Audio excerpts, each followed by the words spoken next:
महाराष्ट्र के नंदुरबार से सहरसा के लिए जो ट्रेन 6 मई को आई थी, उस ट्रेन के यात्रियों की जो जानकारी मिल रही है वो आपको बताना चाहता हूं। वहां जो छात्र पहुंचे थे उन पर एक बड़ी खबर है। मदरसा के 10 छात्र कोरोना पॉजिटिव पाए गए। इस्लामिया मदरसे से ये बिहार आए थे। 17 बच्चे कोरोना पॉजिटिव मिले हैं। नंदुरबार से ट्रेन में सवार होकर मदरसे के 1015 बच्चे निकले जो बिहार के सहरसा और मधेपुरा आए। सहरसा में 10 बच्चे कोरोना पॉजिटिव मिले। सहरसा में नंदुरबार से 200 बच्चे आए थे। वहीं मधेपुरा में 117 बच्चे उतरे थे। इनमें से 7 बच्चे कोरोना पॉजिटिव मिले हैं। मधेपुरा में 25 छात्रों की जांच चल रही है। वहीं 81 छात्रों को क्वारंटीन कर दिया गया है। तो बड़ी खबर आ रही है मधेपुरा में और दूसरे बिहार के इलाकों में जो ये छात्र पहुंचे थे नंदुरबार से, उन छात्रों के कोरोना पॉजिटिव मिलने की खबर मिल रही है। 17 पॉजिटिव केसेस सहरसा और मधेपुरा में सामने आ चुके हैं। कईयों की अभी रिपोर्ट आनी बाकी है। इससे पहले हमने आपको बताया था बिहार में जो प्रवासी मजदूर पहुंचे थे उनमें से कुछ के पॉजिटिव निकलने की खबर थी। अब छात्रों के कोरोना पॉजिटिव निकलने की खबर आ रही है। तो ये जो पलायन हो रहा है, जो एक जगह से दूसरी जगह मजदूर या छात्र जा रहे हैं, इससे कोरोना के फैलने का खतरा भी ऐसा लग रहा है कि बढ़ता जा रहा है। क्योंकि जिन राज्यों से ये आ रहे हैं वहां से अगर कोरोना लेकर ट्रेनों में सफर करते हुए भी आ रहे हैं, तो एक तो जब ये जहां पहुंच रहे हैं वहां क्या स्थिति होगी अगर इनमें कोरोना का वायरस है, और दूसरा जब ट्रेन में आए उस दौरान अगर थोड़ी भी चूक हुई तो फिर मामला और गंभीर हो सकता है। नंदुरबार टू बिहार कोरोना का पूरा ट्रैवल रूट आपको समझा देता हूं। 1015 बच्चे थे जो मदरसे से निकले। उन्हें नंदुरबार से ट्रेन में सवार किया गया। 200 बच्चे सहरसा उतर गए और इनमें से 200 में से 10 बच्चे कोरोना पॉजिटिव मिले। वहीं मधेपुरा में 117 बच्चे उतरे, उनमें से 7 बच्चे कोरोना पॉजिटिव मिले हैं। मधेपुरा में सिर्फ 25 छात्रों की जांच हुई। 81 छात्र अभी क्वारंटीन में है। यानी बाकी छात्रों की अगर जांच होगी तो फिर उसमें भी क्या कोई केस निकल कर आ सकता है, यह सवाल लोगों के मन में हो सकता है। और जो चेन थी वो क्या थी वो भी समझ लीजिए। किस तरीके से नंदुरबार से 1015 बच्चे निकले, फिर वो आगे गए, ट्रेन में सवार हुए, सहरसा पहुंचे, फिर वहां जब जांच हुई तो पता चला कि वो कोरोना पॉजिटिव हैं। तो ये बातें निकलकर सामने आ रही हैं कि ये बच्चे घर जाना चाह रहे थे, इनकी भी कोई गलती नहीं है, लेकिन जब पहुंचे हैं तो वहां कोरोना का वायरस भी इनके साथ पहुंचा है। ये भी एक सच्चाई है।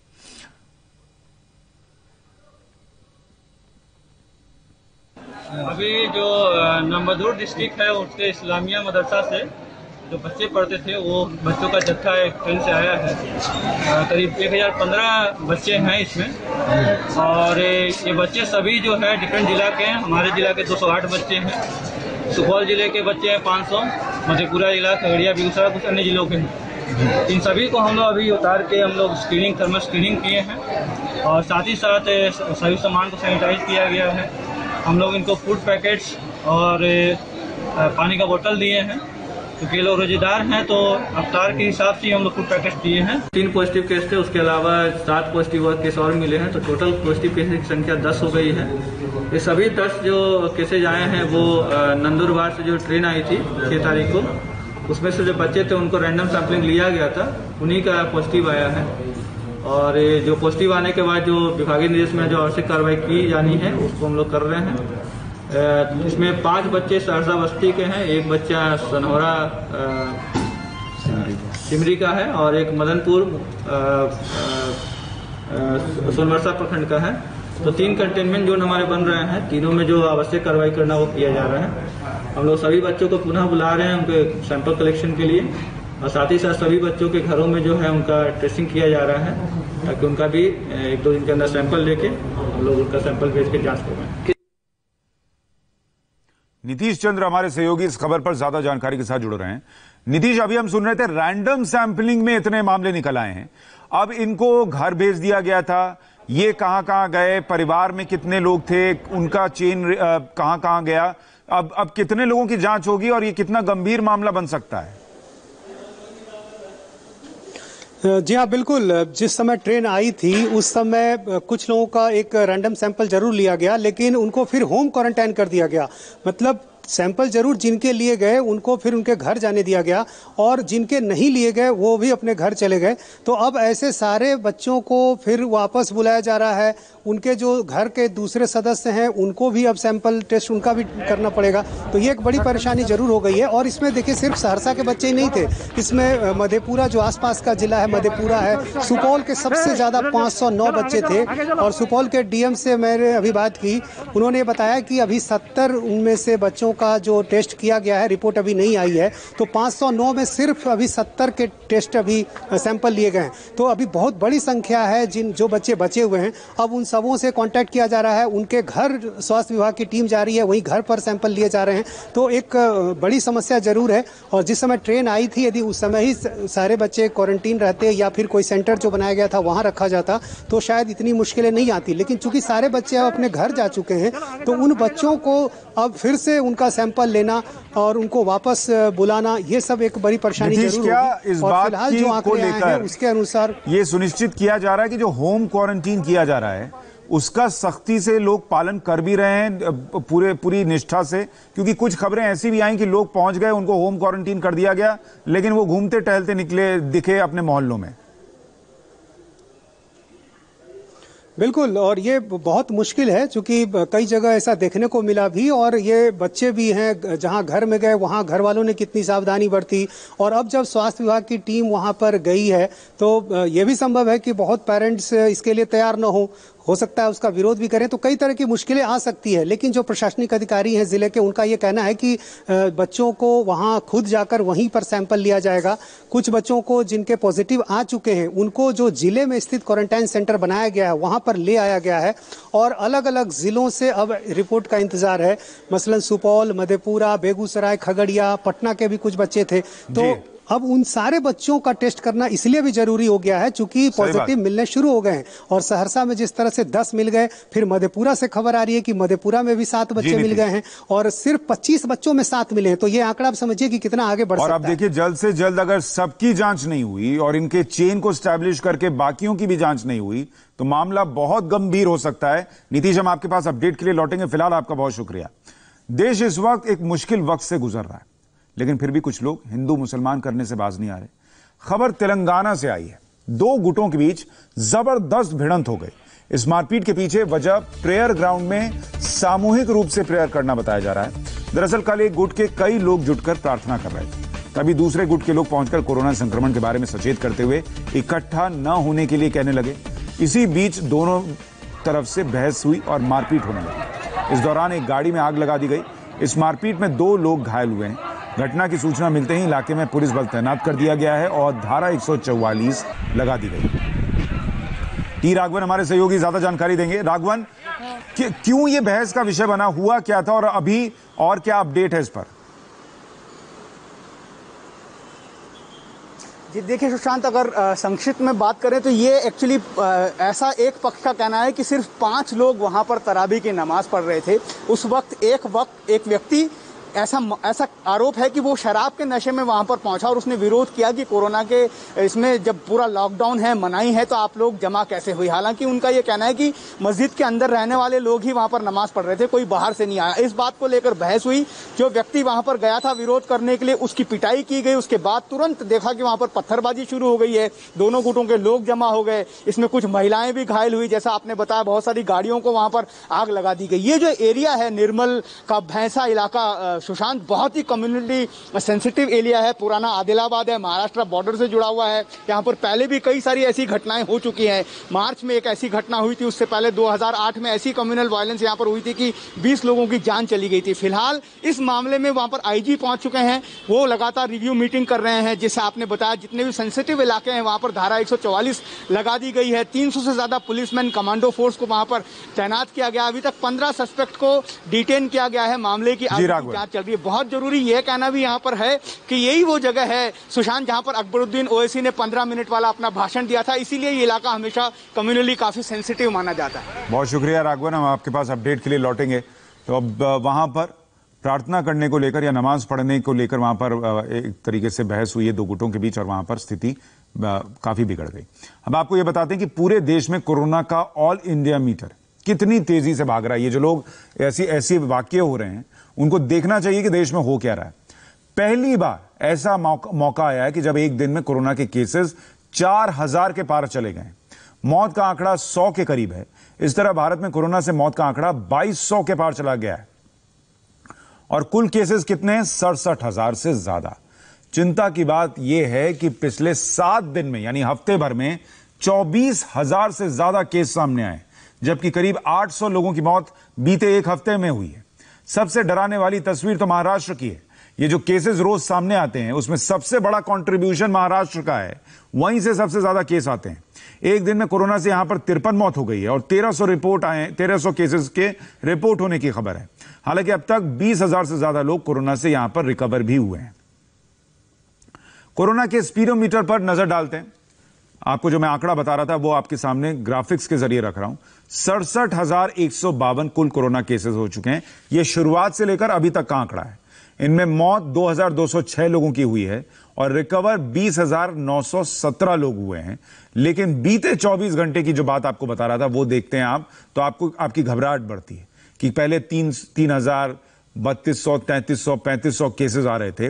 अब अचानक कल 4,213 केस आ गए हैं एक दिन में और 97 लोगों की मौत एक दिन में हो गई। हालांकि बस थोड़ी राहत की बात यह है कि रिकवर जो लोग हुए हैं उनकी संख्या भी 1,500 है, तो यानी कई लोग कोरोना को मात भी दे रहे हैं। महाराष्ट्र में कोरोना की स्थिति बहुत विस्फोटक है, जिसके बारे में मैं आपको बता रहा था। वहां 24 घंटे का हाल देखिए, 1278 केस 24 घंटे में सामने आए। मरने वालों का आंकड़ा आप देखिए, 24 घंटे में 53 मौत, यानी देश में 97 मौत जो बीते 24 घंटे में हुई, उनमें से 53 महाराष्ट्र में हुई है और इन 53 में 19 मौत मुंबई में हुई है। महाराष्ट्र में कोरोना के केस का कुल आंकड़ा 22,000 के पार चला गया है। इनमें से 13,000 से ज्यादा केस अकेले मुंबई के, जो इस वक्त कोरोना का सबसे बड़ा हॉटस्पॉट बना हुआ है। महाराष्ट्र में जहां आम लोगों पर कोरोना का कहर टूट रहा है, तो अब जब इतना फैलेगा तो कोरोना वॉरियर्स कैसे बचेंगे? जो लोग इन्हीं लोगों के बीच जा रहे हैं, वो वहां पर लॉकडाउन का पालन करवा रहे हैं, लोगों की सेवा में भी लगे हुए हैं, इनका इलाज भी कर रहे हैं, तो वो तो होगा ही कि उनमें कोरोना फैलेगा। और ये हो रहा है। महाराष्ट्र में 24 घंटे में 221 पुलिस वाले कोरोना पॉजिटिव निकले, जिसके बाद ये आंकड़ा 1,000 के पार चला गया, यानी 1,000 से ज्यादा पुलिस वाले अब तक महाराष्ट्र में कोरोना पॉजिटिव निकल चुके हैं। इसके अलावा मुंबई की जेल भी कोरोना के कहर से बच नहीं पा रही। हमने आपको पहले भी बताया था कि मुंबई की आर्थर रोड जेल जो है, वहां 81 और कैदी कोरोना पॉजिटिव मिल गए, यानी पहले तो मिल ही रहे थे, अब 81 और कैदी ऐसे मिले हैं जो कि कोरोना पॉजिटिव है।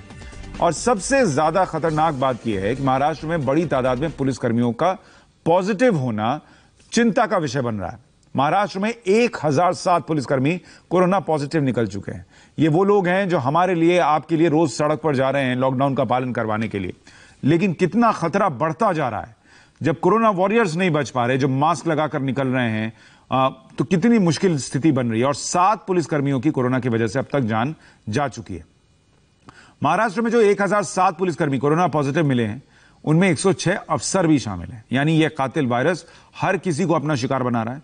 उनमें वो योद्धा भी शामिल हैं जो आपके और हमारे लिए दिन रात ड्यूटी कर रहे हैं। और इसलिए जब हम कहते हैं कि घर पे रहिए, लॉकडाउन का पालन कीजिए, बाहर निकल रहे हैं तो मास्क पहनिए, ये सिर्फ आपके लिए नहीं है, ये सबके लिए है।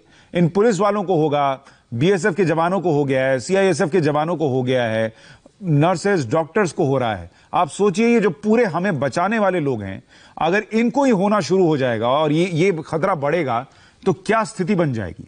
मुंबई की जेल में कोरोना की घुसपैठ की खबर आपको बता रहा था, वो आर्थर रोड जेल है जहां पर सबसे ज्यादा कोरोना पॉजिटिव केसेस निकल रहे हैं।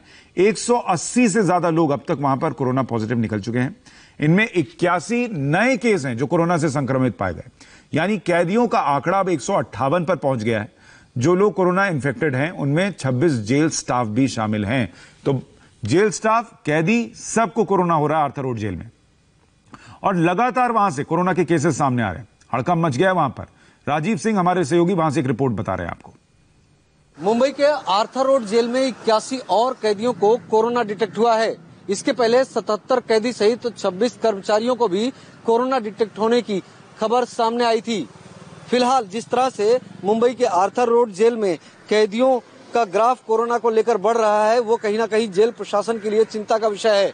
फिलहाल जेल प्रशासन ने कुछ और कैदियों के स्वैब लिए हैं, उनकी टेस्टिंग कराई जा रही है कि क्या इन कैदियों के संपर्क में कुछ और लोग भी आए थे, क्योंकि जो लोग पॉजिटिव पाए गए हैं उनके क्लोज कांटेक्ट की पड़ताल करना बेहद जरूरी है। सबसे अहम बात यह है कि शुरुआत में जो कैदी कोरोना पॉजिटिव पाए गए थे उनको चेंबूर के माहुल में क्वारंटाइन किया गया था, वहां पर उनका मेडिकल ट्रीटमेंट चल रहा था। लेकिन चेंबूर इलाका जो है मुंबई के आर्थर रोड जेल से काफी डिस्टेंस पर है, ऐसे में चाहे मेडिकल टीम प्रोवाइड करना हो या फिर लॉ एंड ऑर्डर की बात हो, सुरक्षा के लिहाज से कहीं न कहीं बहुत ज्यादा दिक्कत हो रही थी। इसी वजह से अब आर्थर रोड जेल के अंदर ही सर्कल नंबर 3 और सर्कल नंबर 10 में ही कोविड केयर सेंटर बनाया गया है और वहीं पर उन कैदियों को अब क्वारंटाइन किया जा रहा है।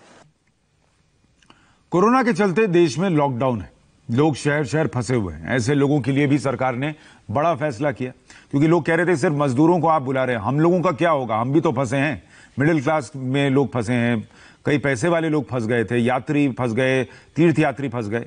12 मई यानी कल से 15 शहरों से पैसेंजर ट्रेन चलने का भी फैसला ले लिया गया है। रेलवे ने शुरुआती तौर पर 15 पैसेंजर ट्रेन चलाने का निर्णय लिया, जो सब चलेंगी कहां से? दिल्ली से, लेकिन जहां पहुंचेंगी वहां से भी लोगों को लेकर आएंगी। आज शाम 4 बजे से आप टिकट बुक कर पाएंगे, रिजर्वेशन कर पाएंगे, लेकिन रिजर्वेशन के लिए खास शर्तें हैं। यात्री एजेंट या टिकट काउंटर से टिकट बुक नहीं कर सकते, यानी किसी एजेंट को फोन मत कीजिए, टिकट काउंटर पर मत जाइए। आपको जो भी ट्रेन बुक करनी है वो IRCTC की वेबसाइट या उसके ऐप से करनी है। जो ट्रेनें कल चलाई जानी है वो सभी ट्रेन AC होंगी, ये भी बात स्पष्ट कर दी गई है।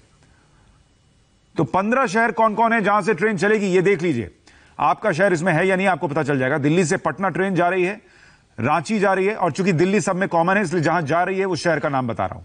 हावड़ा जाएगी, भुवनेश्वर जाएगी, दिल्ली से मुंबई जाएगी, दिल्ली से अहमदाबाद जाने के लिए ट्रेन चलेगी, डिब्रूगढ़ जाएगी, अगरतला जाएगी, चेन्नई, बेंगलुरु, जम्मू तवी जाएगी दिल्ली से।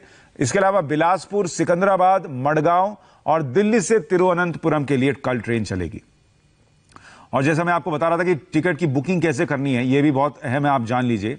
आपको सिर्फ और सिर्फ IRCTC की वेबसाइट यानी ऑनलाइन आपको टिकट बुक करना होगा, या तो वेबसाइट से कीजिए या फिर आप मोबाइल ऐप से कर लीजिए।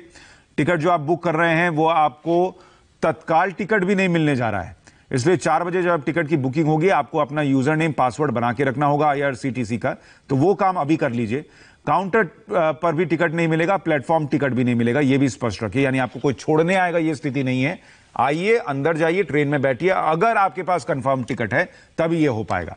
अब आपको बताते हैं वो कौन सी अहम शर्तें हैं जो यात्रियों को पालन करनी है। 4 बजे टिकट की बुकिंग शुरू होगी, ये आपको पता चल गया। RAC या वेटिंग लिस्ट का टिकट का कोई सवाल ही नहीं है, मतलब जो उनको मिल रहा है वही जाएंगे, नहीं जाएंगे तो कोई RAC लिस्ट होगी, वेटिंग लिस्ट होगी, ऐसी कोई तस्वीर नहीं है। सिर्फ कंफर्म टिकट वाले यात्रा करेंगे, इसके लिए उन्हें राजधानी ट्रेन के बराबर किराया चुकाना होगा। ट्रेन में खाना खरीदना होगा, वो उन्हें मुफ्त में नहीं मिलेगा। सुरक्षा के तौर पर जो ड्राई फ्रूट होते हैं वो आप ले जा सकते हैं, या बच्चों को किराया जो बच्चों का जो किराया लगता था वो मौजूदा नियम के तहत लगेगा। लेकिन सीनियर सिटीजन और छात्रों को जो रियायत मिलती थी, किराए में छूट मिलती थी, वो नहीं मिलेगी। यात्रा से अधिकतम 7 दिन पहले आप टिकट बुक कर सकते हैं, ये कल वाली ट्रेन के लिए नहीं है, आगे के लिए बता रहा हूं। और ट्रेन चलने से 24 घंटे पहले तक आप टिकट कैंसिल करा सकते हैं, यह सुविधा है। लेकिन टिकट कैंसिल कराइएगा तो सीधे 50% पैसा कट जाएगा, उसमें कोई 20%, 25% और दिन के हिसाब की स्थिति नहीं है। दिल्ली से जिन शहरों के लिए ट्रेन चलाई जानी है उसमें मुंबई भी शामिल है। मुंबई के CST स्टेशन पर तैयारी कैसी है, क्योंकि इतनी बड़ी संख्या में वहां पर यात्री पहुंचेंगे। राजीव सिंह वहां पहुंचे और उन्होंने एक रिपोर्ट तैयार की है, देखिए। मुंबई सेंट्रल रेलवे स्टेशन पर सैनिटाइजिंग का काम किया जा रहा है। तस्वीरें आपको दिखाता हूं, आप देखिए किस तरह से यहां पर जो रेलवे के कर्मचारी हैं पूरे स्टेशन परिसर को सैनिटाइज कर रहे हैं, और मशीन के जरिए, फव्वारों के जरिए, जिसमें केमिकल का इस्तेमाल किया जा रहा है ताकि अगर किसी भी तरह का कोरोना का दुष्प्रभाव हो स्टेशन परिसर के अंदर ना आ सके। चूंकि 12 मई को पहली ट्रेन दिल्ली से मुंबई सेंट्रल रेलवे स्टेशन के लिए छूटेगी, ऐसे में स्टेशन परिसर को पूरी तरह से साफ सफाई किया जा रहा है। और यहाँ पर आप देखिए पूरी तरह से सुबह से जितने भी कर्मचारी हैं रेलवे स्टेशन के, ये सब के सब जी जान से जुटे हुए हैं। यहाँ पर रेलवे अधिकारी भी हैं, उनसे भी बात करेंगे, जानने की कोशिश करेंगे। सर, पूरे रेलवे स्टेशन के परिसर की साफ सफाई की जा रही, सैनिटाइजिंग किया जा रहा है, क्या कहना है? दरअसल जो है पूरा स्टेशन जब से भी लॉकडाउन हुआ है लगातार सैनिटाइजेशन होते रहा है और लगातार काम होते रहा है साफ सफाई के लेकर। और रही बात स्टेशन चालू हो तो हमारी यही शुभकामना है कि हर कोई पैसेंजर जो जा रहा है घर अपने घर सुरक्षित जाए, अपने घर सेफ्टी से जाए, हिफाजत जाए, ताकि उसको कोई कल जब दिल्ली से पहली ट्रेन छूटेगी उसके बाद यहाँ पर जो यात्री आएंगे उनके लिए स्क्रीनिंग की और थर्मल स्क्रीनिंग जैसी चीजों की किस तरह से व्यवस्था की गई है? वो मेन गेट पे ही देखिए सारे निशान बने हुए हैं, वहाँ पे थर्मल स्क्रीनिंग वाले लोग रहेंगे और एक एक करके सबको एंट्री लिया जाएगा और सबका थर्मल स्क्रीनिंग किया जाएगा वहाँ। बिल्कुल, यहाँ पर रेलवे के जो अधिकारी हैं साफ साफ बता जा रहे हैं सैनिटाइजिंग का काम किया जा रहा है और पूरी तैयारी की जा रही है, क्योंकि 12 मई से दिल्ली से पहली लोकल ट्रेन मुंबई सेंट्रल के छूटेगी। लेकिन जो यात्री यहाँ मुंबई में पहुंचेंगे मुंबई सेंट्रल स्टेशन पर, आप देखिए उनके लिए बाकायदा सोशल डिस्टेंसिंग का पालन करना होगा। सोशल डिस्टेंसिंग का पालन करते हुए ही उनको यहाँ से एग्जिट दिया जाएगा। उसके लिए बाकायदा व्हाइट रंग का एक बॉक्स बनाया गया है और इसी की कड़ी में इतनी लंबी दूरी रखकर ही 2 से 3 गज की दूरी रखकर ही यात्रियों को बाहर जाना होगा।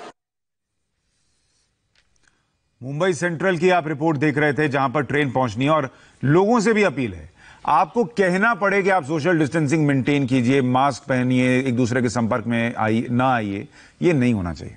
ये आपके लिए, आप घर कोरोना लेकर जाना चाहते हैं क्या? नहीं चाहते तो खुद से ये कीजिए, किसी को कहना ना पड़े।